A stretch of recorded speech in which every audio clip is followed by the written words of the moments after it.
Ebigambo ebi bigambirwe omunyishenjero wa Kashari Bazile Bataringaya obwabire narambara amashanyarazi agariyo nigakorwa omu kyanga eki. Abatura omu kyanga eki borekere okubaruhire n'obushuma bwa za waaya z'amashanyarazi. Kubasazire ewaaya kyatugarira enyuma munonga kata waaya yaringire kutunga amashanyarazi twakomaho.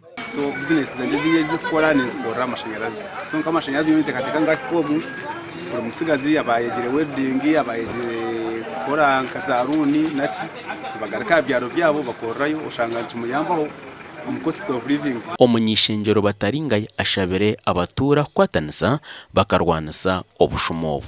Izobere babenu baza kugasya barara bazibire rone itwarire sente ziriyo nizifu.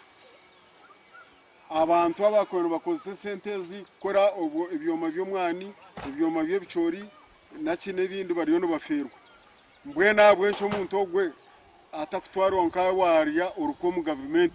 Chairman w'egombora ya Kashari agizire ngo obushuma bwa za waaya bwongire kucumbagiza obuhereza omu batura. Omunyishenjero agumize muyaza omuri Cyenshama erukushangwa omuri Nyabisirira Town Council kandi yasima emirimo eriyo nekorwa. Project eje yo kureba warebe nyuma okubombekire n'ahantu mwijiko kwabiye hari akabakirye kibira emazireho biliyoni 11 eze sente za Uganda. Kunahereze kuzo mu parliament na Rwanda aha project eji abo kuba bakano baza kugitwara Northern Uganda.